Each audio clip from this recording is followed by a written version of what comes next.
Welcome to the show, everyone. This week, get ready for a double dose of paranormal probing. We've got two wild tales unearthed from the depths of flash fiction. It's like blockbuster horror, but for your ears. That's a great way to put it.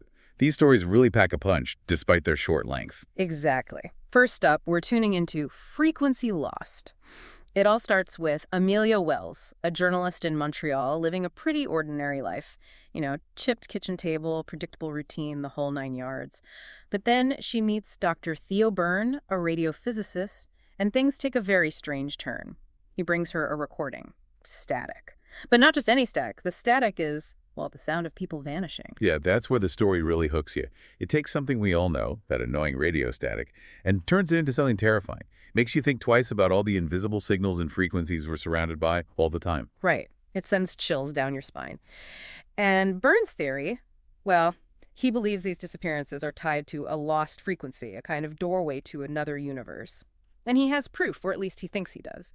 He plays Amelia this recording of a young woman, Jenny Marshall, disappearing.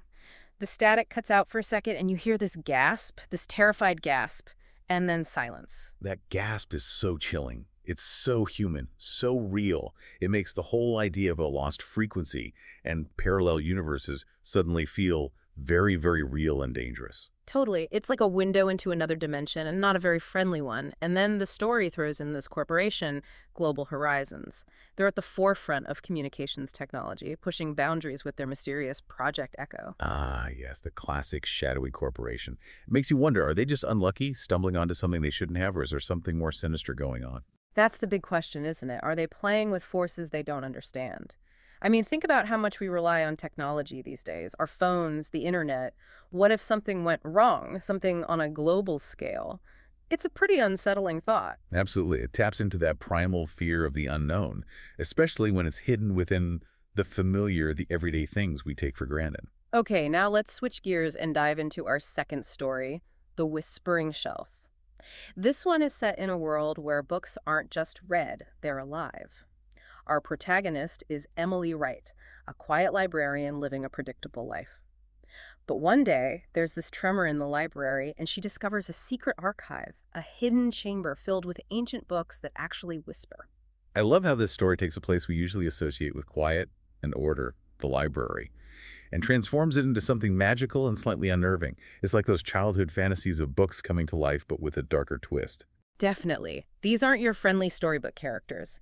This archive is a treasure trove of powerful knowledge, the living, breathing soul of lore, as the story describes it.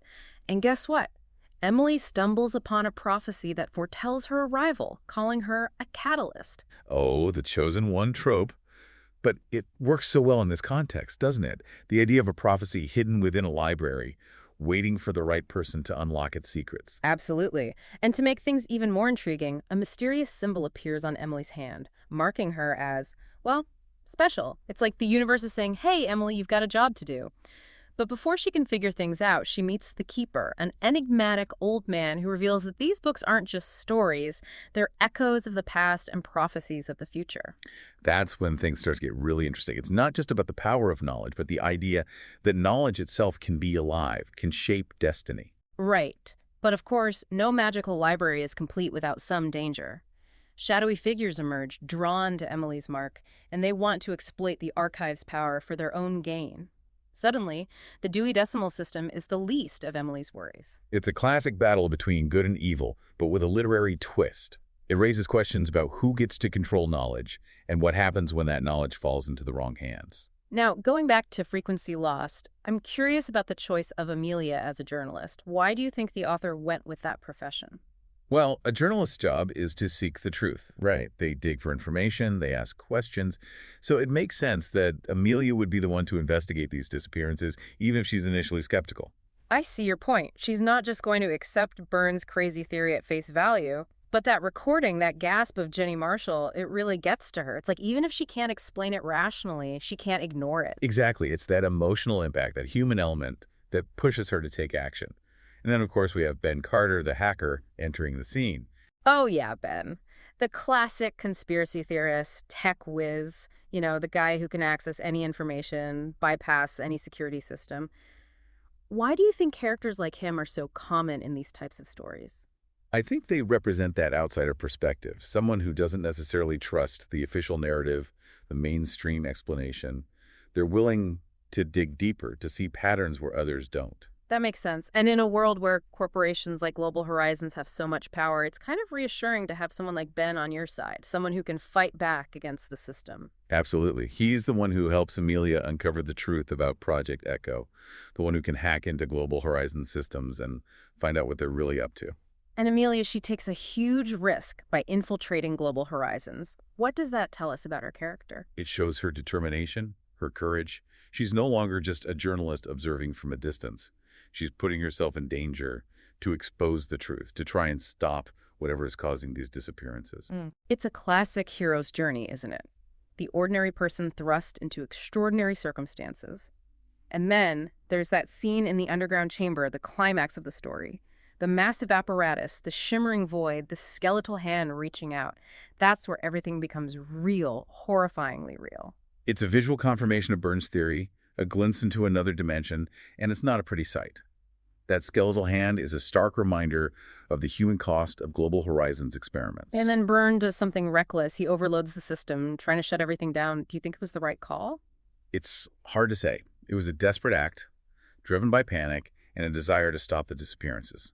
But it also highlights the danger of unchecked ambition, the hubris of thinking we can control forces we don't fully understand. It's a reminder that even with good intentions, we can make mistakes, sometimes with disastrous consequences. And the ending of Frequency Lost, it's so open-ended. Byrne is captured, Amelia and Ben are on the run. What are your thoughts? I think it leaves us with a sense of unease, knowing that the threat is still out there. Global Horizons is aware of their investigation, and the lost frequency remains a mystery. It makes you wonder if similar things are happening in our world, right under our noses. It's a chilling thought, isn't it? The idea that our reality is more fragile than we think, that there are unseen forces at play that we can't control. Now, switching back to the Whispering Shelf, Emily's discovery of the archive is a turning point in her life. What do you think it symbolizes? I think it represents the potential for wonder and discovery that exists in the most mundane places. The library, a place of quiet contemplation, becomes a portal to a magical world, suggesting that the boundaries between the ordinary and the extraordinary are not as fixed as we might believe. It's like a reminder to keep our minds open to the possibility of magic, even in the everyday. And that mark on Emily's hand, it's a powerful symbol, isn't it? Definitely. It's a visual representation of her connection to the archive, her destiny, her role in the unfolding events. It sets her apart, marking her as someone special, someone with a purpose. It's like a calling, a sign that she's meant for something greater. And the Keeper's revelation that the books hold echoes of the past and prophecies of the future, it adds a whole new dimension to the idea of storytelling. It suggests that stories are more than just entertainment. They're repositories of wisdom, warnings, glimpses into other realities. It's a reminder of the power of narratives to shape our understanding of the world. And then, of course, we have the shadowy figures, the antagonists who want to exploit the archive's power. They represent the darker side of knowledge, the potential for it to be used for selfish or destructive purposes. They embody that age-old struggle between light and darkness, the battle for control over powerful knowledge. It's a theme that resonates throughout history and across cultures. And Emily, she transforms from a meek librarian into a protector, a guardian of the archive. What does that tell us about her character? It shows her inner strength, her resilience. She rises to the challenge, embracing her destiny, even if it means facing danger and uncertainty. It's a classic story of personal growth and transformation. And then there's Caleb, the mysterious character who helps Emily. He's shrouded in secrecy, and we're never quite sure whose side he's on. Why do you think the author included that ambiguity? I think it adds suspense, intrigue. It keeps us guessing about his motives, his true nature. It also reflects the complexities of human relationships, the fact that trust can be fragile, especially in extraordinary circumstances. And the climax, in the transformed library where the town councilman reveals his true monstrous form, that was a great twist. What was the significance of making a seemingly ordinary authority figure the villain? I think it highlights the idea that evil can hide in plain sight, that appearances can be deceiving.